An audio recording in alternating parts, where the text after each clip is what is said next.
So are you a solo player and hate being burned in the Division 2? Do you die from getting burned to death a lot?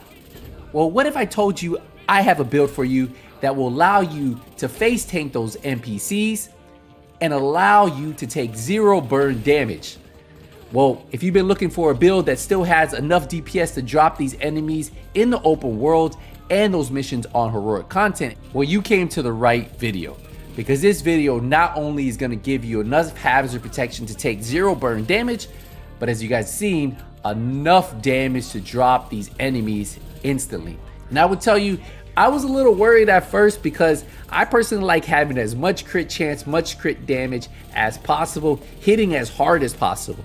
But I would tell you with this build, you still hit really hard and you're still able to drop these enemies pretty quick.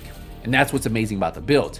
But before we get into the build, I do want to say a quick thank you to our sponsor of this video, Advanced GG. You guys know I've been with them for a while. This energy supplements gets me through my day. And if you guys have been thinking about trying them out, make sure you guys use skills at checkout. Now, I will tell you guys the one thing I do really enjoy about their product is that they are transparent with everything that is in their product. Right on the back of the label, there are no fillers. It tells you exactly what's in it. If you guys want to try it out yourself, I'll put a link to it down below and head over there and let me know what you guys think.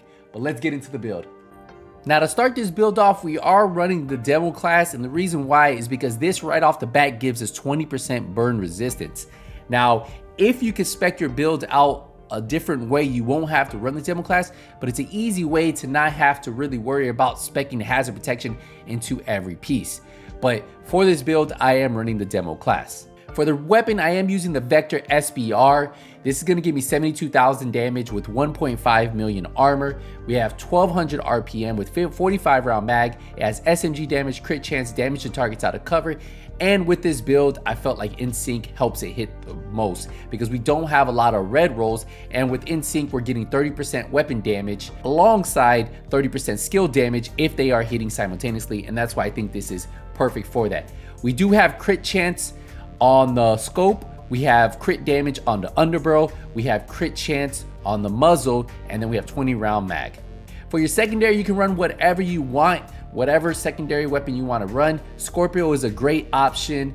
So to start off this build, we are running the Sokolov mask. Now we are running a 2-piece Sokolov for the SMG damage and that 15% critical hit damage. Since we can't stack a lot of pieces and a lot of rolls with crit damage, well, this is how we're going to get some more crit damage on this build. We have armor here, we have a crit damage roll, then we have hazard protection 10%, and then we have a 10% bleed resistance.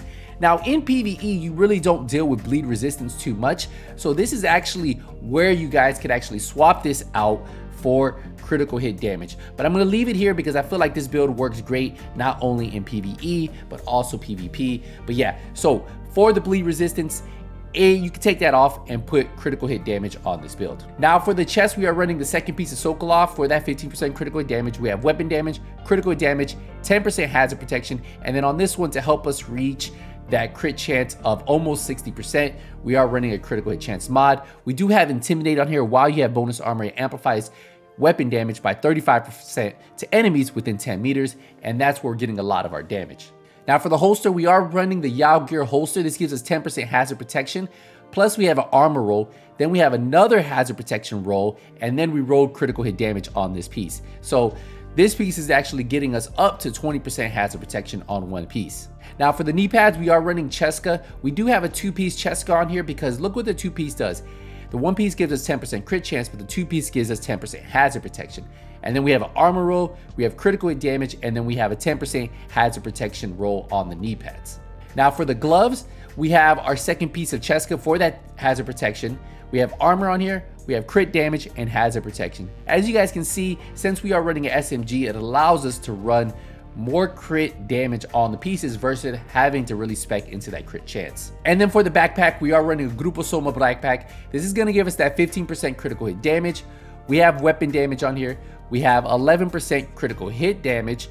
We have that 7.5% weapon handling, which I would personally either like to put hazard protection on there or critical hit chance. And then we have a 12% critical hit damage mod. Now we do have adrenaline rush on here, which What this is gonna do is whenever you're within 10 meters of an enemy, you're gonna gain 20% bonus armor for 5 seconds. So if I have 3 enemies, I'm getting 60% bonus armor of the 1.5 million armor. And that's why with this, tag that along with Intimidate, we're hitting really hard. And that is why this build actually works really good. And if we take a look at the stats, you can see we're running 56% critical hit chance, 161% critical hit damage, 70% headshot damage, plus the 10% damage to targets out of cover on the SMG that we're using. And don't forget, we have In Sync and we have Intimidate going off, and that's where we get a lot of our damage. And let's take a look at the hazard protection, 79%.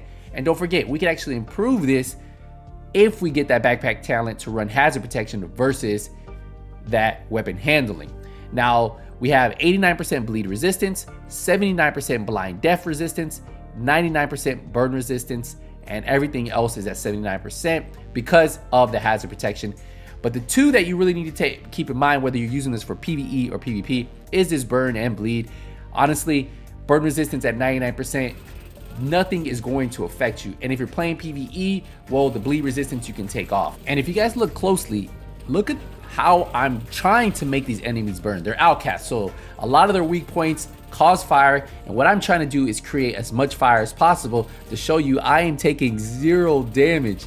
Now, that is what's actually really good about this build, the fact that I can face tank enemies while I'm burning, and that doesn't happen very often because you guys know how powerful status effects are in this build, and that's why this build, whether you guys are face tanking enemies who cause bleed, burn, you should be perfectly fine. So for all of you guys who like staying in New York City and fighting those cleaners, this is the build for you. Or if you like doing outcast missions and farming outcast control points, this is definitely for you too. And I'm telling you guys, I've been looking for a hazard protection build that I would enjoy, that I would like playing with, and I felt like this one still allows you to put out enough damage while just sitting there, because I just got tired of getting burned, especially those suicide bombers who come at you when they explode near you and they cause that fire and you're just like standing still, not able to defend yourself.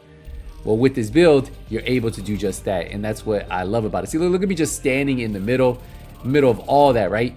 Now the explosion will cause a little bit of damage, but the burn, you just can't do anything. So let me know if you guys end up trying out this build. Come back, tell me the feedback you get from it. And remember, these builds are built around 1,000 plus shade, because at 1,000, remember, you get maxed out stats for your shade watch. So I'm getting an extra 10% hazard protection from that. So if you guys are missing 10% hazard protection, that is where you guys are missing it. And obviously if you're missing crit chance, crit damage, obviously you guys know, but this build should still work pretty effectively. All right, guys, we're gonna wrap it up here. Appreciate the support, appreciate the love. I'll see you in the next one. Hey, nothing but skills out.